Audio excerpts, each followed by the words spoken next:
Then there was Bob Oberdorf.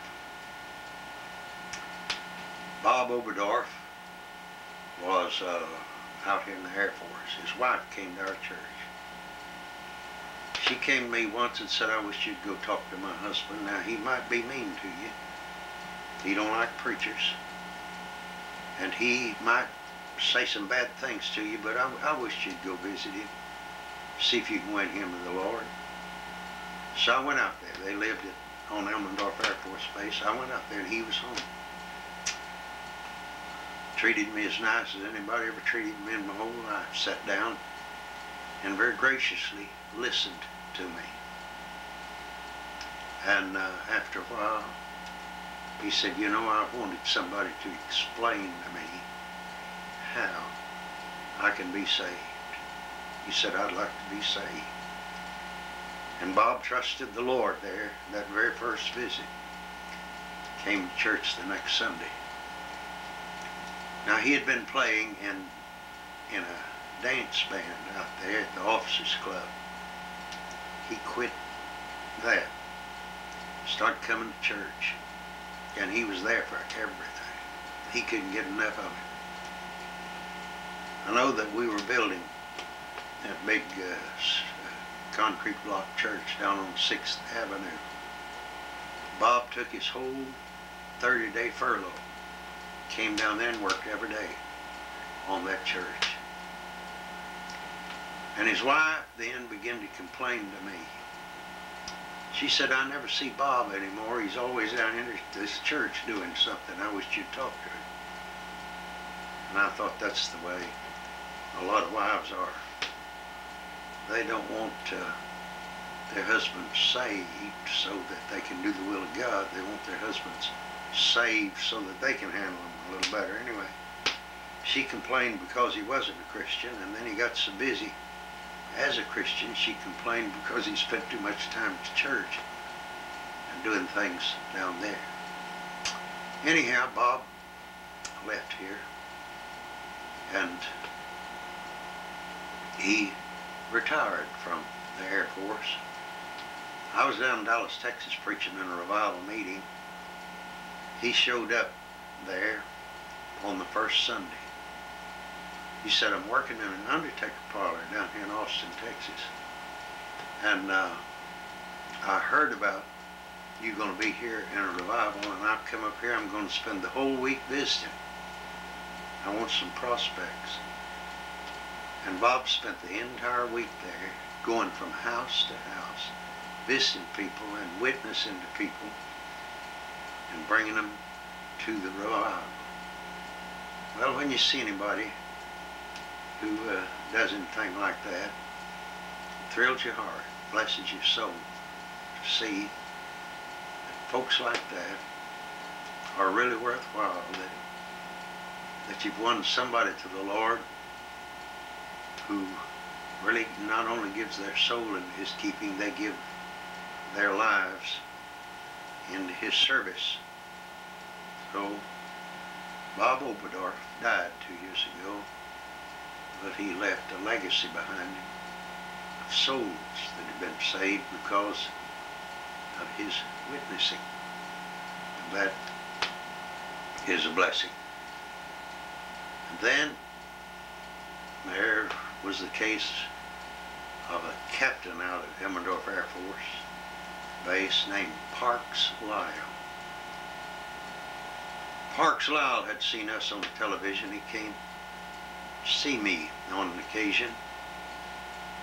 He said, I've been one of the meanest, sinfulest man you've ever known. He said, I've done everything but commit murder. He said, I want you to tell me how I can be saved. I've been watching you on television, son, and I think you can tell me how I can be saved. And I sat down and explained simply to him how he could be saved. Well, I couldn't believe that you're saved by trusting Jesus Christ. He thought he's going to have to do some great something in order to pay for his own sins. and he just couldn't buy it, but he started coming to church. Then he came to me a couple of weeks later, wanted to know what he could do in order to be saved, and I explained again to him, but he still couldn't understand it. And he came the third time to me, and I told him, I said, no use explaining it to you. You think you got to do some great something, but you can't save yourself, no matter what great something you do.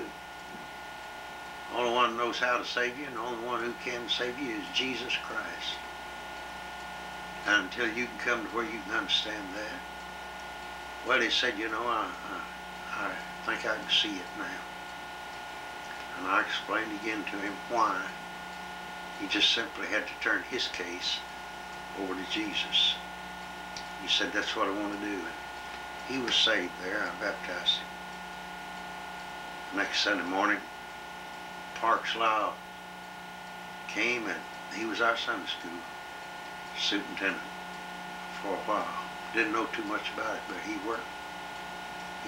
He kept after those teachers. He had a great teachers and officers meeting.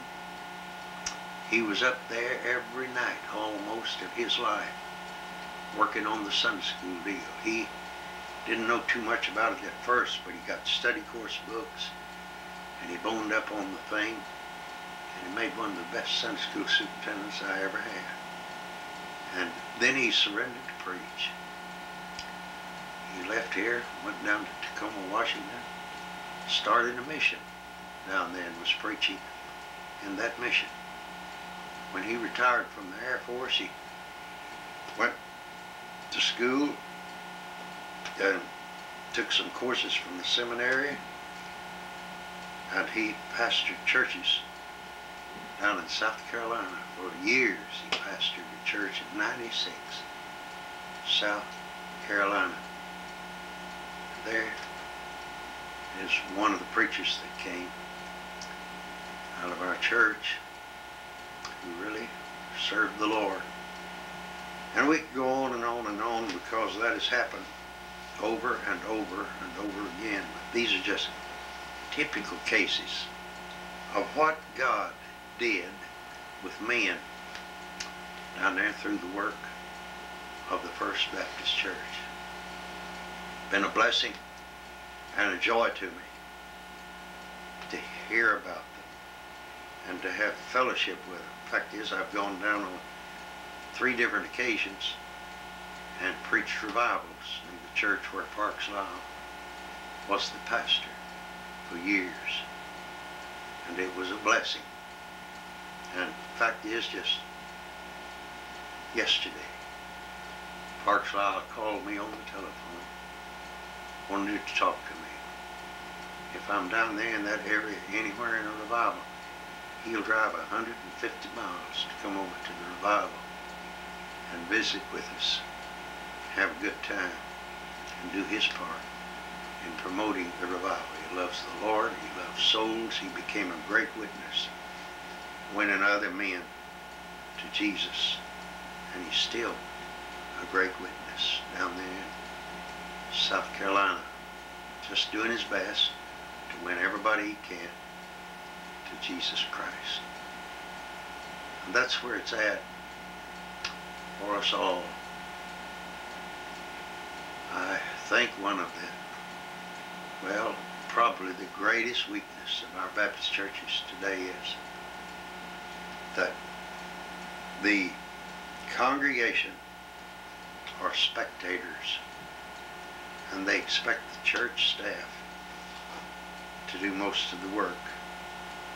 Most of the people coming to our churches today are nothing more than spectators.